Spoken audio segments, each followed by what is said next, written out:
Oh, look at this one, Ryder. This one's really pretty. Step inside the butterfly habitat at the Springs Preserve, and it's important to watch where you step. They land in your hand, we move them. The seasonal display filled with flashes of color.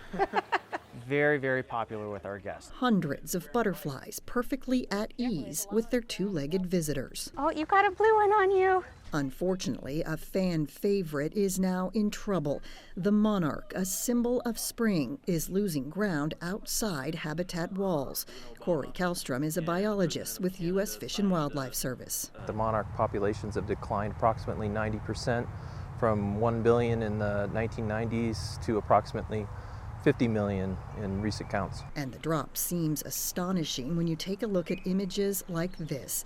The breathtaking migration of the monarch from Canada through the United States and into Mexico, a cycle that takes about 4 generations to complete.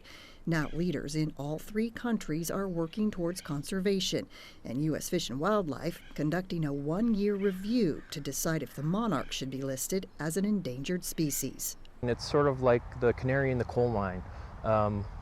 For when the species declines to certain levels, it tells us that something's wrong in the environment. So why is this happening? Scientists think there are several factors in play, from development to logging to climate change. But maybe the #1 risk to the monarch, its food source, milkweed, is also declining. The milkweed is the only place monarchs lay eggs, the only food for monarch caterpillars.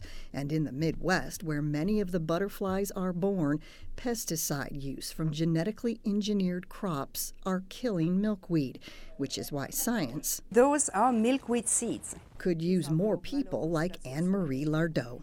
You can tell the smallest little breeze will just make them fly away. Lardot is a master gardener with the University of Nevada Cooperative Extension, working tirelessly to collect milkweed seeds for replanting.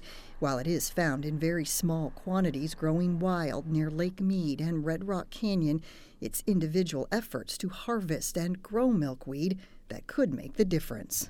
I think this is just the beginning of trying to reestablish the wild population to support the monarch. Back at the Springs Preserve, There's something peaceful about just watching them fly. the habitat is teaching visitors to do their part for nature.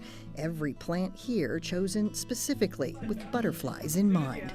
And if they want to build their own wildlife or butterfly garden at home that would attract these animals, then they can get some information to be able to do so. Protecting one small symbol of spring, ensuring the monarch butterfly doesn't disappear on our watch. We should care. It's scientific diversity. It's just part of our history as a country. And so that's why it's important.